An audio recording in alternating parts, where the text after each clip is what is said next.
There are four main components in a grid tie system: the solar panels, the electrical loads, the bidirectional net meter, and the inverter.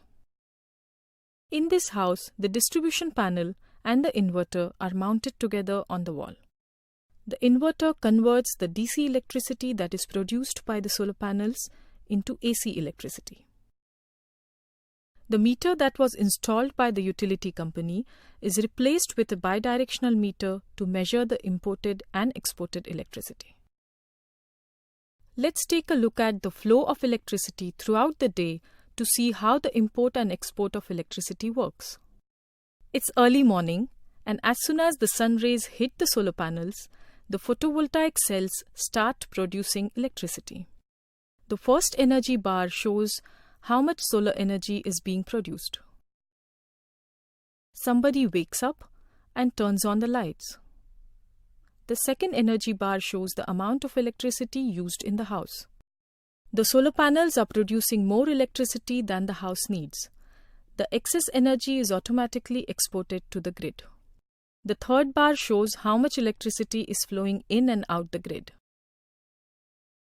As the sun rises higher, the solar panels produce more energy.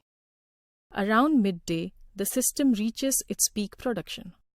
You will be compensated for the electricity you export to the grid. The newly installed bidirectional net meter records the exported and imported electricity.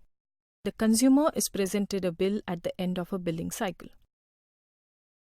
The total bill amount is the amount of imported electricity reduced by the amount of exported electricity. The result is shown in the net total display.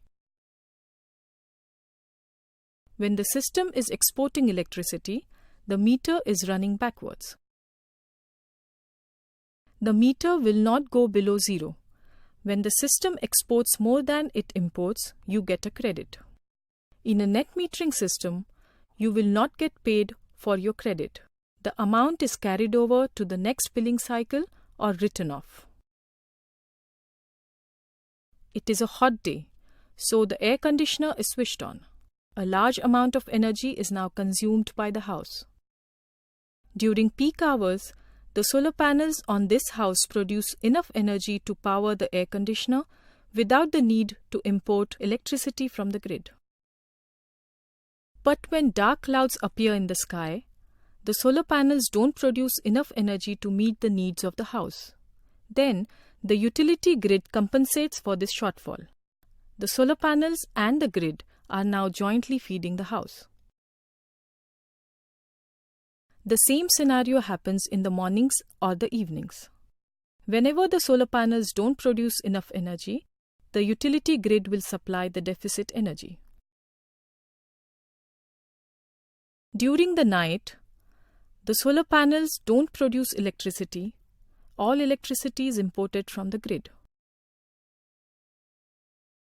You can always rely on the grid to supply extra electricity when needed, except during a power failure.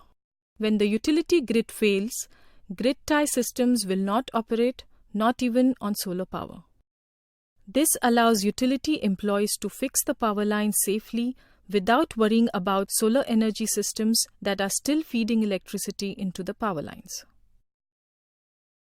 In areas with frequent power cuts, an additional battery backup system is advisable to supply energy in case of grid failure.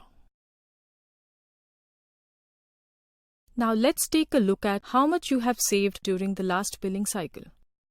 The solar panels produce 250 kilowatt-hour units of energy, of which 200 was consumed and 50 was exported. You have a saving of 250 kilowatt-hour units in the electricity bill. Every unit of energy produced by the solar panels, consumed or exported, will result in a lower electricity bill. That's how a grid tie solar system with net metering works.